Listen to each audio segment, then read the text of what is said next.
안녕하십니까. 강동경희대학교 한방병원 안면마비센터 구본혁 교수입니다. 이 영상에서는 안면신경마비 환자가 꾸준하게 할 수 있는 마사지 방법과 주의사항에 대해서 설명드리도록 하겠습니다. 안면신경마비 환자에게 꾸준한 마사지는 치료만큼이나 중요합니다. 왜냐하면 안면마비가 오래 지속되는 동안 얼굴 근육은 지속적으로 뭉치고 쪼그라들고 위축되게 됩니다. 이러한 증상을 방치하게 되면 장기적으로 얼굴이 일그러진 것처럼 보이거나 얼굴이 자각적으로 뻣뻣하게 느껴지는 등의 후유증이 발생할 수 있기 때문에 마비를 치료하는 기간 동안 꾸준히 마사지를 해주시는 것이 중요합니다. 마사지 방법에 대한 설명에 앞서 먼저 주의사항에 대해서 설명드리도록 하겠습니다. 첫 번째로 반드시 손을 깨끗하게 씻고 소독한 후에 마사지를 하는 것이 중요합니다. 대부분의 환자분들이 침치료를 받고 있는 경우가 대부분이기 때문에 특히나 침치료를 받은 직후에는 침치료 부위에 감염이 생기지 않도록 반드시 손을 깨끗이 씻은 다음에 마사지를 하는 것이 중요합니다. 그리고 두 번째로 중요한 부분은 마사지를 가볍게 해주는 것이 중요합니다. 얼굴 근육들은 대부분 얇고 약하기 때문에 살살 자주 마사지 해주는 것이 더욱 효과적일 수 있습니다.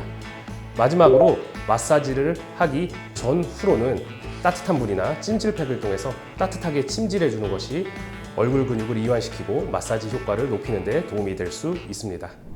우선 안면신경마비 초기부터 후유증기까지 누구나 간단하게 할 수 있는 마사지 방법에 대해서 설명드리겠습니다. 이 마사지는 마비 방향과 상관없이 양쪽을 같이 마사지해 주는 것이 좋습니다. 왜냐하면 마비된 쪽에도 문제가 발생하지만 마비되지 않은 쪽도 혼자만 얼굴을 움직이게 되면서 뭉치고 뻣뻣하고 주름이 잡히는 듯한 증상이 생길 수 있기 때문에 마사지를 양쪽을 같이 해주는 것이 좋습니다. 얼굴을 크게 4개의 부위로 나누어서 마사지를 하시면 됩니다. 첫 번째 부위는 이마와 눈 주변 부위입니다. 눈 둘레 근육의 바깥쪽을 따라서 크게 지압하듯이 마사지를 해줍니다. 평상시에 눈이 피곤할 때 눈 주변을 지압해주는 것처럼 비슷한 요령으로 마사지를 해주시면 됩니다. 바깥쪽을 따라서 마사지를 하다가 이어서 눈의 뼈 윤곽 안쪽까지 눈꺼풀 주변으로 마사지를 이어서 해주시면 됩니다.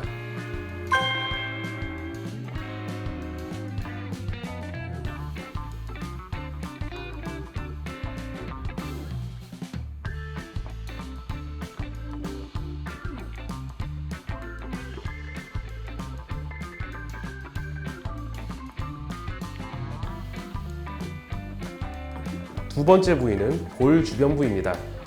볼 주변 부는 얼굴에서 뻣뻣한 느낌이 가장 많이 발생하는 부위입니다. 코 옆에서 광대뼈 쪽으로 이어지는 선과 윗입술에서 광대뼈 아래를 따라 U자로 이어지는 선 2개의 선이 있다고 생각하시고 마사지를 해주시면 됩니다. 먼저 코 옆에서 광대뼈까지 바깥쪽으로 지압하듯이 마사지를 해줍니다. 다음으로 윗입술 바깥쪽에서 광대뼈 아래를 따라서 바깥쪽 턱까지 마사지를 해줍니다.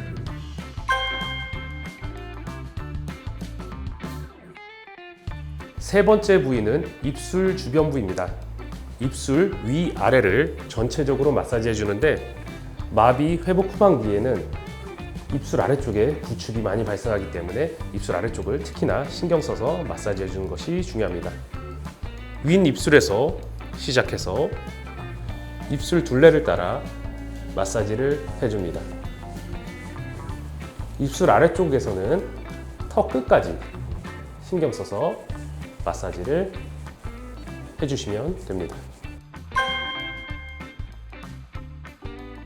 네 번째 부위는 목 앞쪽을 마사지 해줍니다. 턱선에서부터 쇄골까지 넓게 펼쳐져 있는 얇은 근육을 마사지 해줍니다. 표면에 있는 근육만 안면신경과 관련이 있기 때문에 겉면만 가볍게 지압해주는 형태로 마사지 해주거나 손가락으로 가볍게 집어 올려서 마사지를 해주시면 됩니다. 지압 형태로 하는 기초적인 마사지는 가볍게 자주 해주시는 것이 중요합니다.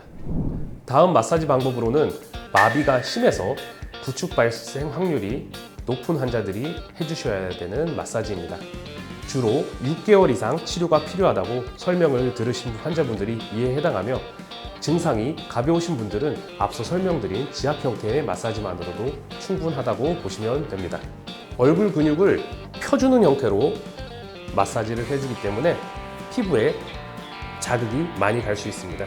그렇기 때문에 폼 클렌징으로 세수를 할 때 또는 마사지 크림이나 마사지 젤 등을 이용해서 얼굴 표면을 부드럽게 해서 마사지 해주는 것을 추천드립니다.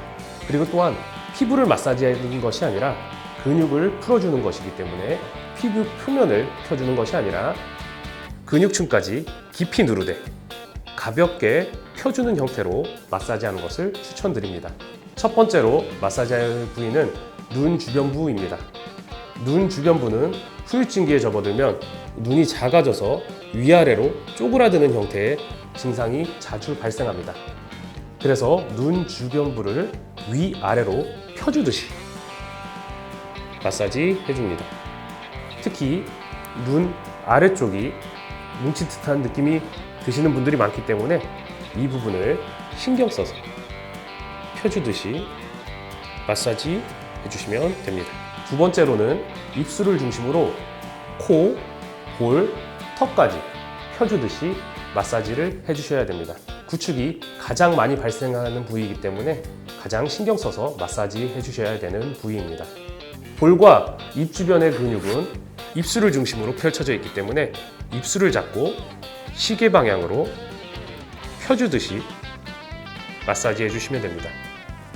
12시, 11시 방향에는 윗입술과 콧망울을 올려주는 근육이 있으며 10시 방향에는 큰 광대근과 작은 광대근이 있고 9시 방향에는 볼 근육이 있으며 아래 방향으로는 차례대로 입꼬리 내린근, 아랫입술 내린근, 턱끝근이 위치해 있기 때문에 입술을 고정하고 바깥쪽으로 펴주듯이 마사지를 해주시면 됩니다.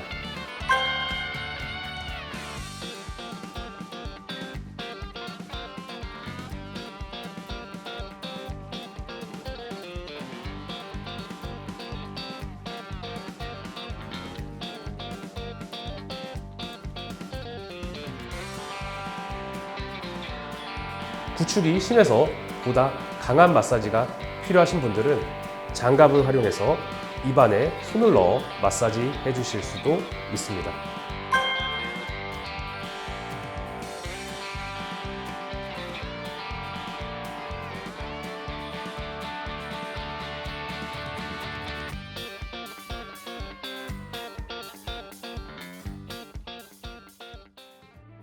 안면신경마비는 대체적으로 수개월 이상 장기간 치료를 필요로 하는 경우가 많이 있습니다. 그렇기 때문에 단기적으로 치료하거나 관리하는 것보다는 장기적인 관점에서 꾸준하게 치료하고 관리하는 요령을 갖는 것이 후유증을 예방하고 완치율을 높이는 데 도움이 될 수 있습니다. 감사합니다.